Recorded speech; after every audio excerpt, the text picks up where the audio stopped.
வணக்கம். இந்த வீடியோவில் சிறுகீரை பருப்பு கடையல் எப்படி பண்ணுறதுன்னு பார்க்க போகிறோம். நான் ஒரு பருப்பு சட்டி எடுத்திருக்கேன். அதில் 3 டம்ளர் தண்ணி நல்லா அங்கே கொதிக்குது. அதில் ஒரு 10 பூண்டு பல், 20 சின்ன வெங்காயம், நம்ம காரத்துக்கு தகுந்த மாதிரி பச்சை மிளகாய் சேர்த்துக்கலாம். நான் ஒரு கட்டு கீரைக்கு 4 மிளகாய் சேர்த்துருக்கேன். சின்னதாக இருக்கிறதுனால, பெருசாக இருந்ததுன்னா ஒரு 2-3 சேருங்க போதும். 50 கிராம் சிறுபருப்பு எடுத்திருக்கேன். அதையும் நல்லா ஊற வச்சுருந்தேன். அதையும் சேர்த்துக்கிட்டு கொஞ்சமாக மஞ்சள் தூள், கொஞ்சமாக பெருங்காயத்தூள் சேர்த்துட்டு ஃபஸ்ட்டு கரண்டியால் ஒரு முறை நல்லா கிளறி விட்டுருங்க. அப்படி இல்லைன்னா பருப்பு போய் அப்படியே அடியில் தங்கிட்டு அடி பிடிக்க ஆரம்பிச்சிடும். ஒரு முறை கிளறி விட்டுட்டு நல்லா பருப்பு மலர்ந்து நல்லா வெந்து வரணும். அது வரைக்கும் நல்லா கொதிக்க வச்சுக்கலாம்.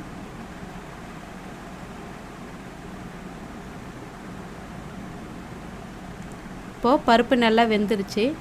சிறுகீரையை இலையை மட்டும் நான் பறித்து சுத்தம் பண்ணி வச்சுருக்கேன். ஒரு 3 தடவை நல்லா தண்ணியில் சுத்தம் பண்ணிவிட்டு அதையும் இது கூட சேர்த்துட்டு ஒரு 4லேருந்து 5 நிமிஷம் வரைக்கும் வேக வச்சா போதும். இந்த பருப்பு கூட கீரையை சேர்த்து கீரை கலர் மாறக்கூடாது, அந்த அளவுக்கு பார்த்துக்கோங்க. கலர் ரொம்ப மாறிடுச்சுன்னா பார்க்குறதுக்கும் நல்லா இருக்காது, சுவையும் அந்த அளவுக்கு நல்லா இருக்காது.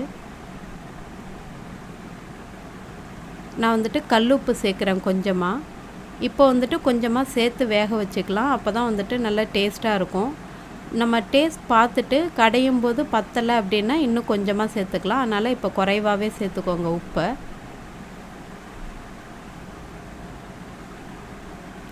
இப்போது கீரை நல்லா மசிஞ்சிருச்சு. அடுப்பை ஆஃப் பண்ணிவிட்டு நான் ஒரு மத்துக்கட்டையை வச்சு நல்லா கீரையை நல்லா கடைஞ்சிக்கிறேன்.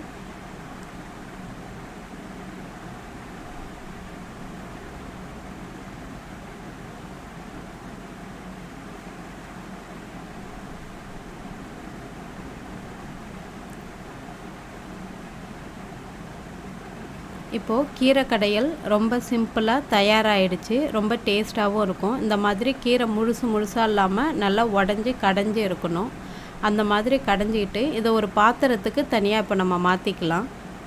இனிமேல் தாளிக்கிறது மட்டும்தான் பாக்கி. அதனால் ஒரு பவுலுக்கு நான் மாற்றிக்கிறேன், ஒரு கிண்ணத்தில்.